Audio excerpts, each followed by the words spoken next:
The first wheels that we know about were used over 5,000 years ago and were not used for vehicles at all, but they were used as turntables for making bowls and bottles by spinning clay.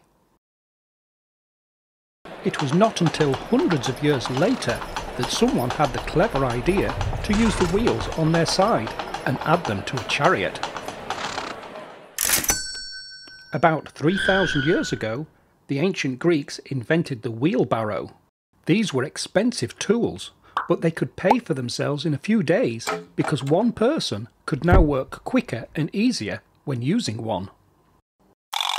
A wheel is a simple machine that helps to make work easier.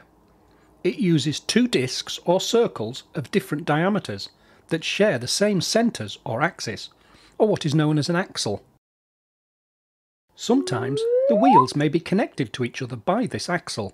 When one wheel turns, the other turns the same speed.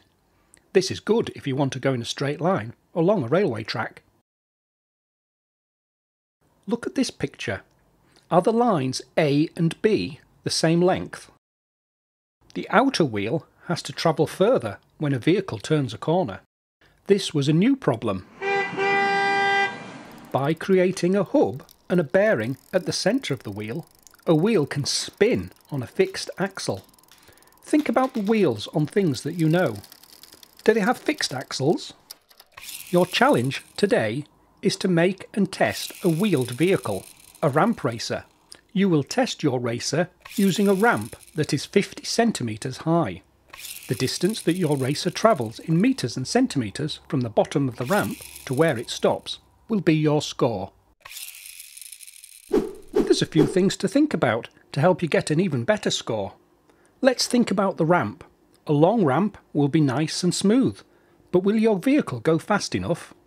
A short ramp will allow the car to drop quicker, but will it be a problem when it reaches the floor? You can experiment with different ramp lengths and perhaps add a curve to the bottom to help the car move easily from the ramp to the floor. Remember, every ramp you try has to let your ramp racer drop from a height of 50 centimetres. And we have a rule: you can't push your ramp racer. You must let gravity pull your car down the ramp to accelerate it. Another thing you'll have to think about is friction. When surfaces rub and bump together, energy is transferred and lost. Points of friction might be where the axles go through the body of the vehicle, or where the wheels touch the ground. Do you think a smooth surface will be better than a rough one for the racer to roll on? The air can also add friction that might slow down your racer, a force called air resistance. What car shapes might be the best?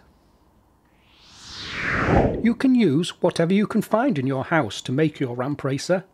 Folded cardboard or old plastic food containers can make a body. Lids and bottle caps can make wheels. And sticks or skewers can make axles. You might need a drill or a tool to make holes, but just take care if using one. Here are some ramp racer designs that might inspire you. Once you've made your racer, it's time to test it. Measure from the bottom of the ramp to the back of the car when it stops. Do lots of experiments. Make changes, test again. Did you see a difference? Did you try different surfaces and ramp lengths? Keep adjusting and improving your ramp racer design to discover the very best distance that you can achieve. Keep notes of everything that you have learned and your best distance in your World Challenge Club notebook. You will need this to fill in your score sheet online. Good luck!